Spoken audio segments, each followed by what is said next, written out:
Hello. आज मैं आप लोगों के सामने वॉइस सेंस के ऊपर एक और वीडियो लेकर आई हूँ विद एग्जाम्पल। और आज जो मैं आपको वॉइस से रिलेटेड या वॉइस सेंस से रिलेटेड बातें बताऊंगी, वो जानने के बाद आपको और कोई रूल्स जानने की जरूरत ही नहीं पड़ेंगे और ना ही आपको एग्जाम में या कभी भी वॉइस सेंस करने में प्रॉब्लम होगी। मैंने पहले भी एक वीडियो वॉइस सेंस के ऊपर दी थी, बट ये वाला वीडियो अगर आप लोग देखेंगे तो आप कभी भी वॉइस सेंस करना नहीं भूलेंगे। बहुत ही आसान तरीके से आपको वॉइस सेंस के इजी ट्रिक बताऊंगी। सो आइए स्टार्ट करते हैं। अगर सेंटेंस एक्टिव वॉइस में रहे और एक्टिव वॉइस में अगर वर्ब V1 हो, वर्ब अगर प्रेजेंट टेंस में रहे तो पैसिव वॉइस में वो जब आप लिखेंगे, और आप लोगों को वॉइस सेंस के रूल्स तो पता है, जब एक्टिव वॉइस के सब्जेक्ट पैसिव वॉइस में ऑब्जेक्ट होते हैं और एक्टिव वॉइस के ऑब्जेक्ट पैसिव वॉइस में सब्जेक्ट होते हैं। तो जब एक्टिव वॉइस के ऑब्जेक्ट पैसिव वॉइस में सब्जेक्ट होंगे, तो अगर एक्टिव वॉइस में वर्ब V1 या फिर प्रेजेंट टेंस में रहे तो पैसिव वॉइस में सब्जेक्ट के साथ एम और इज और आर और उसके साथ V3 फॉर्म होगा, वर्ब का V3 फॉर्म यूज होगा। अगर सब्जेक्ट सिंगुलर नंबर रहे तो वहाँ पे एम और फिर इज यूज होगा। अगर वो प्लूरल नंबर होगा तो आर यूज होगा। और वर्ब हमेशा पास्ट पार्टिसिपल फॉर्म में यानी कि V3 फॉर्म में होगा। अगर एक्टिव वॉइस का सेंटेंस के वर्ब V2 फॉर्म में रहा तो पैसिव वॉइस में उसके साथ होगा was और were, और जो वर्ब होगा वो V3 फॉर्म में सेंस हो जाएगा, यानी कि पास्ट पार्टिसिपल फॉर्म में। अगर डोंट रहे या फिर डज नॉट रहे, उसके साथ V1 फॉर्म रहे तो पैसिव वॉइस में एम और इज और आर होगा, उसके साथ नॉट यूज होगा, देन V3। नॉट क्यों इसलिए यूज होगा क्योंकि यहाँ पे डोंट है या फिर डज नॉट होगा, तो यहाँ पे डू और डज के जगह एम और इज और आर यूज होगा।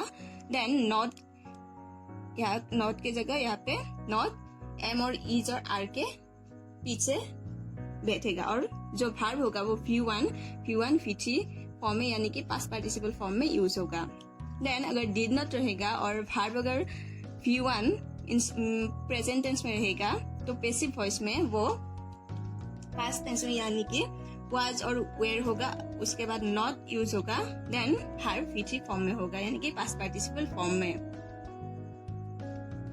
देन एम और इज और आर रहे एक्टिव वॉइस में, उसके साथ अगर वर्ब के साथ ing प्लस हो, देन अगर पैसिव वॉइस में वो एम इज आर उसके साथ ing बीइंग वर्ब में कन्वर्ट हो जाएगा और वर्ब प्रेजेंट टेंस का वर्ब V3 यानी कि पास्ट पार्टिसिपल फॉर्म में होगा। देन was were होगा तो वर्ब V1 उसके साथ ing और उसके साथ पैसिव वॉइस में was और were यूज होगा, देन ing का B फॉर्म यूज हो जाएगा यहाँ पे, देन V3 फॉर्म यानी कि पास्ट पार्टिसिपल। हैव और हैज होगा तो V3 अगर एक्टिव वॉइस में वर्ब V3 में रहेगा यानी कि पास्ट पार्टिसिपल फॉर्म में रहेगा, तो पैसिव वॉइस में वो हैव और हैज के साथ बीन बी फॉर्म का पास्ट पार्टिसिपल फॉर्म यूज होगा और वर्ब का पास्ट पार्टिसिपल फॉर्म यूज होगा। देन हैड के साथ अगर एक्टिव वॉइस में वर्ब पास्ट पार्टिसिपल में रहा यानी कि V3 फॉर्म में रहा तो पैसिव वॉइस में हैड प्लस बीन यूज होगा और वर्ब V3 ही रहेगा। देन स्टेल और विल अगर यूज होगा एक्टिव वॉइस के सेंटेंस में तो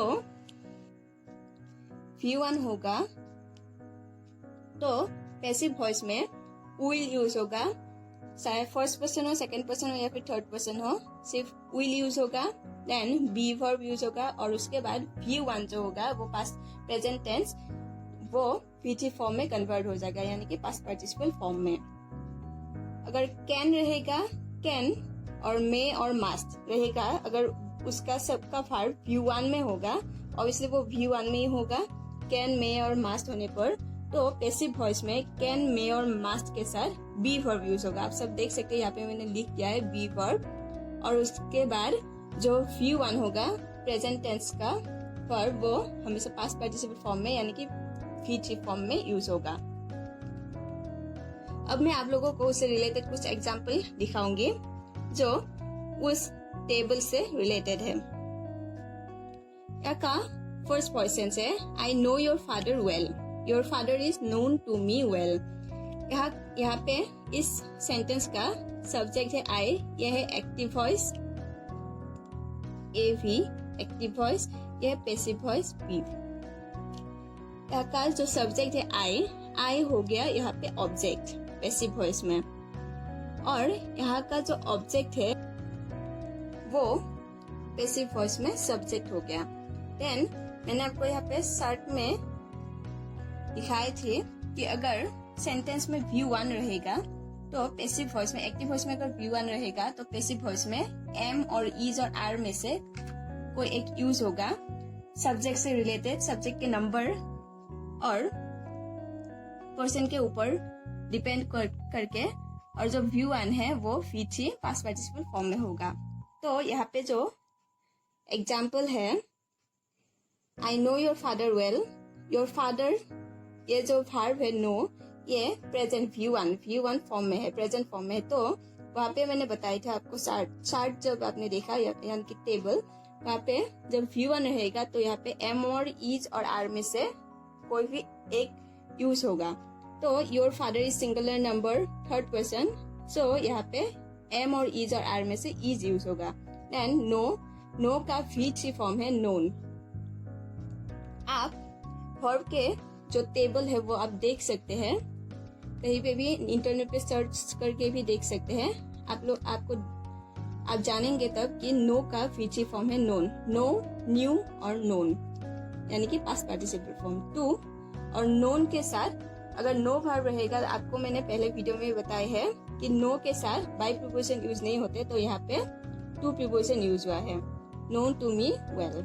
then her behaviour talk to me very badly, यहाँ पे हर जो है वो ये सब्जेक्ट पैसिव वॉइस में ऑब्जेक्ट हो गया, और जो मी था वो मी पैसिव वॉइस में आई हो गया, और बिहेवियर सॉफ्ट ये है V2 फॉर्म। सो ये V2 फॉर्म है। तो आपने देखा है टेबल में अगर एक्टिव वॉइस में V2 फॉर्म रहेगा तो पैसिव वॉइस में वाज और वेयर में से कोई एक यूज होगा, और जो वर्ब होगा वो V3 फॉर्म में होगा। तो सॉफ्ट है यहाँ पे V2 फॉर्म में, तो यहाँ पे वाज वेयर में से वाज यूज हुआ है क्योंकि आई सिंगुलर नंबर है, और सॉफ्ट का V3 फॉर्म सॉफ्ट ही है। Next example, people speak English all over the world. ये एक बहुत ही इम्पोर्टेंट क्वेश्चन है जो स्पेशली एग्जाम में बहुत आते रहते हैं, तो ये बहुत ही कॉमन है। यहाँ का जो ऑब्जेक्ट होगा ये सब्जेक्ट होगा, ये है इंग्लिश यहाँ के ऑब्जेक्ट, यहाँ पे सब्जेक्ट हो गया इंग्लिश, और स्पीक ये V1 फॉर्म में है तो